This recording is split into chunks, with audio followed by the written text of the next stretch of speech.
तो फ्रेंड्स, स्वागत है आपका अपना यूट्यूब चैनल साबिर क्लासेस में। तो प्यारे बच्चे, अभी के इस वीडियो में बताने वाले जितने भी स्टूडेंट क्लास 9th के हैं और आप भी एनुअल एग्जामिनेशन यानी कि फाइनल एग्ज़ाम देने जा रहे हैं, तो आज के इस वीडियो में प्यारे बच्चे आप लोगों को यानी कि हिंदी का जितने भी स्टूडेंट हिंदी का एग्ज़ाम देने जा रहे हैं 101 सेट कोड है। और प्यारे बच्चे, बिल्कुल आप लोगों का 18 मार्च के दिन एग्ज़ाम है। तो आज के इस वीडियो में हिंदी का प्यारे बच्चे, इस वीडियो में आपको पूरा का पूरा सब्जेक्टिव क्वेश्चंस का आपको हम ना आंसर बताएंगे।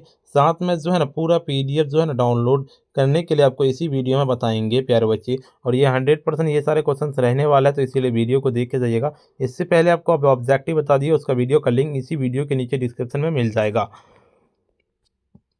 3 घंटा 15 मिनट का टाइम मिलेगा, 100 नंबर का आपका एग्ज़ाम होगा। देखिए, आप लोगों को पता है कि 1 से लेकर 100 तक ऑब्जेक्टिव पूछे जाएंगे, 50 बनाना है। तो इससे पहले सब्जेक्टिव बताने से पहले वीडियो को लाइक कर लीजिएगा।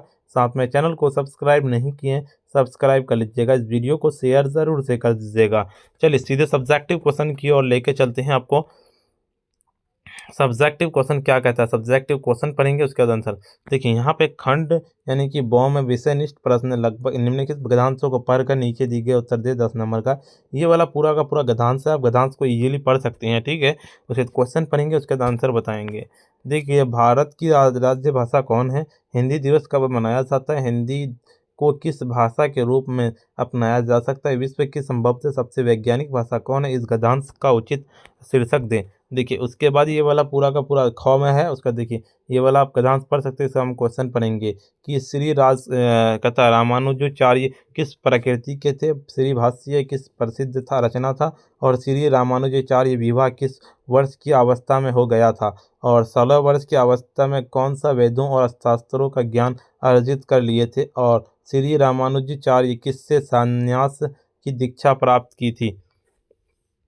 देखिए, उसका दूसरा नंबर का पूरा है ना, ये वाला है गद्यांश पढ़ लीजिएगा अच्छे से, पूरा का पूरा गद्यांश आप देख लीजिएगा। और उसके बाद ऊपर की ओर चलेंगे। देखिए, सुमित्रानंद पंत का जन्म कब और कहाँ हुआ था? पंत की काव्य प्रतिभा के रूप में पंख किसके बीच खुले? सुमित्रानंद पंत किस युग के साहित्यकार थे? किसका प्राकृतिक चित्रण समकालीन काव्य में सबसे बेहतरीन था? और साहित्यकार राजेंद्र यादव के सुमित्रानंद पंत के बारे में क्या कहा? देखिए, उसके बाद पूरा का पूरा जो है ना, यहाँ पे अब देखिए पूरा का पूरा देखिए यहाँ पे है ख का पूरा देख लीजिए 2 नंबर का। तो पहले हम क्वेश्चन पढ़ेंगे। के विचारकों ने क्या कहा? किसके जीवन अनमोल है? मनुष्य का मन कैसा है? आकाश में क्या तैर रही थी? ब्रह्मांड विचार तरंगे किस रूप में विद्यमान है? तीसरा नंबर का किसी एक विषय पर लगभग 250 से 300 शब्द में निबंध लिखे 10 नंबर का। नव वर्ष कहता है कहता है मेरी प्यारी पुस्तक, ठीक है। आपका वैज्ञानिक प्रगति और मानव जीवन कहता है देशाटन के लाभ, दुर्गा पूजा, ठीक है। उसके बाद देखिए चौथा नंबर क्वेश्चन कहता है कि मासिक परीक्षा की तैयारी के लिए उल्लेख बड़े भाई के पास एक पत्र लिखे अथवा में संवाद लिखने वाला। बढ़ती हुई महंगाई के बीच के बीच संवाद लिखे। और पांचवा नंबर के निम्नलिखित प्रश्नों में से किन्हीं 5 प्रश्नों का उत्तर दें। कहता है लोकगीत किसे कहते हैं? बिहार के शास्त्रीय संगीत कितने और कौन कौन से रूप में विशेष प्रचलित रहे? भारतीय नृत्य कला मंदिर कहाँ, उसकी स्थापना किसने की? निम्मों की मौत पर शीर्षक कविता के माध्यम से कवि ने समाज के किस वर्ग को प्रति अपनी सहानुभूति प्रकट की?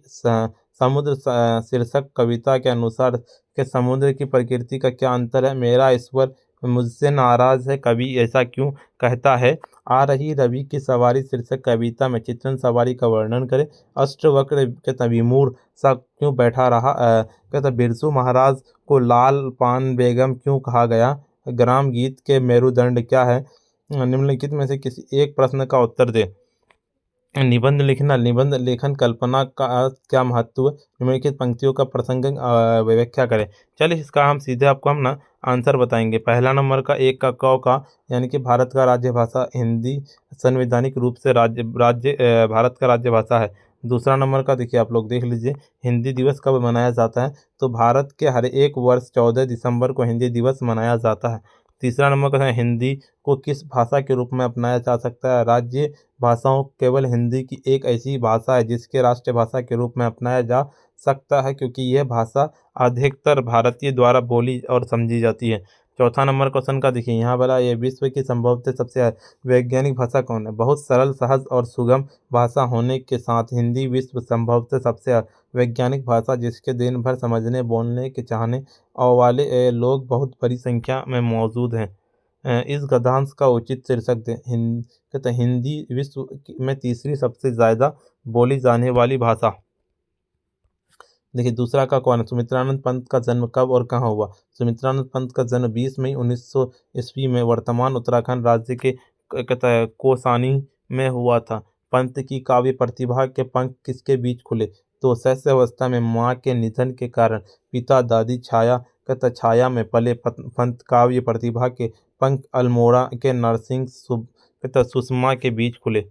देखिए सुमित्रानंद पंत किस युग के साहित्यकार है? सुमित्रानंद पंत हिंदी साहित्य में छायावादी युग के 4 प्रमुख स्तंभों एक छायावादी युग को जयशंकर प्रसाद, महादेवी वर्मा, सूर्यकांत त्रिपाठी, निराला सुमित्रानंद पंत युग भी कहा जा सकता है। किसका प्राकृतिक चित्रण समकालीन काव्यों में सबसे बेहतरीन था? सुमित्रानंद पंत ऐसे साहित्यकारों में गिनने जाते हैं जिनका प्राकृतिक चित्रण समकालीन काव्यों में सबसे बेहतरीन था। ठीक है, चौथा नंबर क्वेश्चन लिखेंगे। पांचवा, साहित्यकार राजेंद्र यादव सुमित्रानंद पंत के बारे में कहा कि पंत अंग्रेजी के रूमानी कवियों जैसी क्या कहता है आपका प्यारे बच्चे? ठीक है, वेशभूषा रहकर प्राकृतिक कविता कहता है केंद्रित साहित्य लिखते थे। देखिए तीसरा नंबर का, दुर्गा पूजा व नवरात्रि जिसके अवसर दुर्गा पूजा के रूप में जाना जाता है, भारत सबसे उज्ज्वल और प्रसिद्ध पर्वों में से एक। हालांकि ये एक दूसरे देश में मनाया जाता है, लेकिन कहता है बंगालिया इसके प्रति अनोखा लगाव क्या कहता है प्यारे बच्चे? अनोखा लगाव। इस 10-20वीं उत्सव में कहता है देवी दुर्गा का सम्मान किया जाता है, जो बुराई पर अच्छाई की जीत का प्रतीक है। पूजा की शुरुआत होती है महालय से। इस दिन कहता है देवी को पृथ्वी के लाने के लिए प्रार्थना की जाती है। महापृष्ठ पूजा के छठे दिन दुर्गा की अद्भुत नक्काशीदार मूर्तियां का पंडाले और अनावरण किया जाता है। दुर्गा देवी की शक्ति और सुंदरता का प्रतिनिधित्व करने के मूर्तियां कला और आध्यात्मिकता अद्भुत मिश्रण है। और कार्यक्रम के दौरान सामाजिक, आर्थिक और धार्मिक बाधाओं को दूर करने हेतु बिल्कुल ये पूरा का पूरा ना लिख देना है आपको। और चौथा नंबर का, बढ़ती हुई महंगाई के बीच 2 संवाद लिखना। बढ़ती महंगाई के बीच 2 छात्रों के बीच संवाद लिखे। देखिए, अरे क्या हाल है। दूसरा, महंगाई के जीना मुश्किल कर दिया है। फिर उसका लिखेंगे, पहला छात्र, हाँ बिल्कुल सही कह रहे हो। दूसरा, और सिर्फ खाने पीने के चीज़ों ही नहीं, स्कूल फीस और बिजली के बिल भी बढ़ गए हैं। सही कह रहे हो। दूसरा कि सैलरी बढ़ती नहीं, लेकिन महंगाई की वजह से रोजगारी का मानसिक दबाव बढ़ रहा है। सही कह रहे हो। यह मानसिक दबाव काफ़ी समस्या पैदा कर रहा है। सरकार को इस मुद्दे पर गंभीरता से ध्यान देना है। हाँ, हमें अपनी आवाज़ बुलंद करनी चाहिए। देखिए बिल्कुल सही कह रहे हो मित्र, हमें संगठित होकर मिलकर एकजुट होना चाहिए। लोकगीत किसे कहते हैं? आम लोग द्वारा रचे गए गीत होती है जिन्हें पूरा लोक समाज अपनाता है। बिहार में शास्त्रीय संगीत के कितने और हैं? कहते हैं बिहार के शास्त्रीय संगीत ध्रुपद, ठुमरी, दादा, कजरी, चैती, धमार जैसे रूप में विशेष रूप से प्रचलित है। और बिहार के पखावज और सरोद वादन की भी परंपरा है। तीसरा में कि ये तो लिख दिया आपका, ठीक है। और चौथा नंबर, पांचवा नंबर कि समुद्र शीर्षक कविता के अनुसार कहते मनुष्य और समुद्र की प्रकृति क्या अंतर है? तो समुद्र की प्रकृति अपनी समस्या संपादनों की लूटने, वहीं मनुष्य की प्रकृति हमेशा समुद्र से कुछ लेते रहने की है। छठा नंबर क्वेश्चन कहता है, मेरा ईश्वर इससे नाराज है, कभी ऐसा क्यों हुआ? मानवता के अत्याचारों और दूसरों के दुखों को देखकर उन्हें लगता है कि ईश्वर को मानव समाज की क्रूरता और न्यायहीनता का अनुभव हो रहा है। कहता है 10वां नंबर की ग्राम गीत के मेरुदंड क्या है? ग्राम गीत मेरुदंड दरिद्रता, भाव की संपत्ति और शीलानता बताते वर्णन करना, और इस तरह के वर्णन कला गीत कोई महत्व नहीं होता है। 96 के निबंध लेखन की कल्पना का क्या महत्व है? किसी भी चीज़ को सुंदर और कहता है सुरुचिपूर्ण बनाने के लिए कल्पना का बहुत महत्व होता है। कल्पना के द्वारा विषय के विभिन्न पक्षों जानकर उसे अपने रूप में प्रदर्शित की जा सकती है, जिसे हर कोई चाव परख सकता है। इसीलिए निबंध लेखन में कल्पना बड़ा महत्व है। और अभी तक वीडियो को लाइक नहीं किया, वीडियो को लाइक कर दीजिए, साथ में चैनल को सब्सक्राइब कर लीजिए, इस वीडियो को शेयर कर दीजिए, ठीक है।